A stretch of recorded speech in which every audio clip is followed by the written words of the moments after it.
Oracle of Omaha, Warren Buffett is one of the most iconic and successful investors of the modern era. Here are 5 powerful quotes from Warren Buffett. Rule number 1, never lose money. Rule number 2, never forget rule number 1.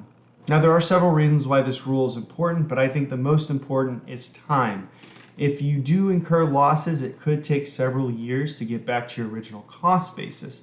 Now, if you go back to the thought on compounding interest, you know that time and gain compounded over a long period of time is where you're going to get the most bang for your buck. And in those later years is where you really see that compounding interest to start to go up exponentially. So if you can avoid losses as long as possible, avoid down years where possible, it is definitely going to be better for your compounding interest over the long term. Next up, we got, it's far better to buy a wonderful company at a fair price than a fair company at a wonderful price. Now, this one's a little hard to digest at first. Like, if you had a fair company, you're not so great about the business at a wonderful price, you start to think, well, am I getting a deal? Isn't that value investing? But I think what Warren is referring to here is a fair company at a wonderful price is that the fair company is you're not certain about the business going into the long term.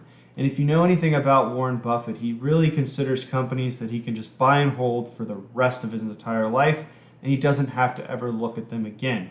So if you're thinking that into comparison, when he says to buy a wonderful company at a fair price, all he's saying is, I'm buying the company at a fair value, and over time, since I know it's a wonderful company, I know it's going to appreciate in value, and I don't have to think about whether the company is good one day or bad the next. It's a wonderful company, and it's going to be good for the foreseeable future. Next up, I never attempt to make money on the stock market. I buy on the assumption that they could close the market the next day and not open it for 5 years. Now, there are 2 points I'd like to make on this one. The first being, if the market closed for 5 years, you don't want to have your money tied up in that if you're planning on using it. So simply what Warren is saying is, don't try to go out and make money in the stock market if you have very, very short-term goals and a horizon for your investment. Because, honestly, it may go down. You may lose your money. Really, that's where that 5 years comes in.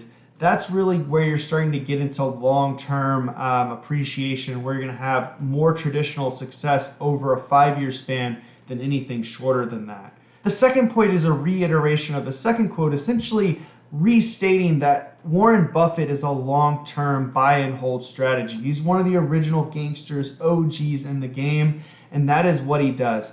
There's other quotes out there where he says, I buy a company for my lifetime.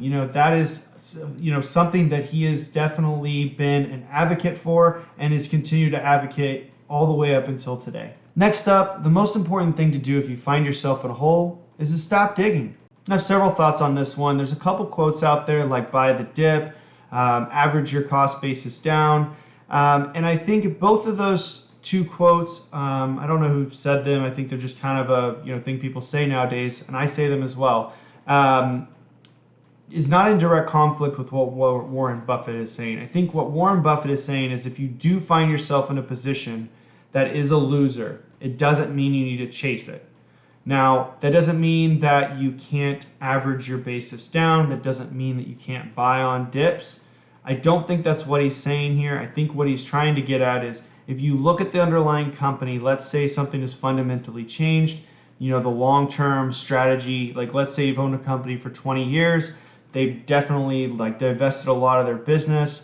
You see very slow growth. You see it starting to contract. That might be a place where you say, you know what, I'm starting to lose money. I'm starting to get into a hole. Do you or do you not think the company is going to grow from here? And if just because you're in a hole doesn't mean you should continue to average into it, just means maybe you should reevaluate the position and see if it's still a good long-term strategy or not. All right, last up, we have success in investing doesn't correlate with IQ. What you need is the temperament to control the urges that get other people into trouble with investing. Now, there's a lot of wisdom behind this quote. Us as humans, we have a lot of natural instincts that get us into trouble with investing. Behavioral finance is one of those areas of studies that really helps to try to understand how people act and act irrationally as well when it comes to their finances.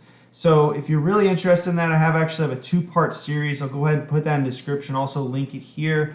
It's super powerful. For example, there's fear of missing out, chasing after what other people are without understanding the underlying investment. And there's several other things that people do in behavioral finance that can simply be avoided just by being aware of what those trends seem to be, of what those urges are that are extremely natural. And honestly, if you're not really cognizant of what they are, it's very easily to just, make the honest mistake. Hit like if you want to see more videos like this. Also, let me know down in the comments below what your favorite quote is. Also, consider subscribing. I do videos on personal finance, investing, and stock analysis. Sorry for the fumble there. Thanks so much for watching. Frank Finance, out.